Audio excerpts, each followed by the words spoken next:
যুবক বাবারা, মুরব্বী বাবারা, জান্নাতে যাইতে গেলে একটু কাঁটা রাগা সহ্য করতে হবে। যেরকম ফজরের নামাজ পড়ো, গোসল ফরজ, গরম পানির ব্যবস্থা নাই, ঠান্ডা পানি দিয়া গোসল করিয়া নামাজে হাজির হইয়া যাও, জান্নাতের কাজ করো, কাটা ফোরো। আবার জোহরের সময় প্রচন্ড বেচা কিনা, দোকান বন্ধ করিয়া নামাজে হাজিরা দাও, জান্নাতের কাজ করো, কাটা ফোরো।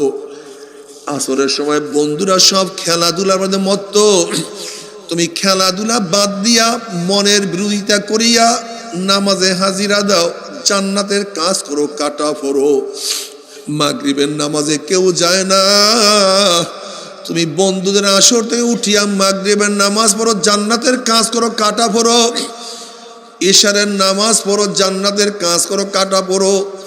প্রচন্ড রৌদ্র, গরমও বেশি, চৈত্র মাসের দিন, ফাল্গুন মাসের দিন, বৈশাখ মাসের দিন কলিজা শুকায় গেছে, পানিও আছে, ঠেলা গাড়ির ঠেলোর রিক্সা বহন করো, মনে হয় যেন আর সহ্য করতে পারো না, কষ্ট করিয়া রোজা রাখো, জান্নাতের কাজ করো, কাটা ফোরো।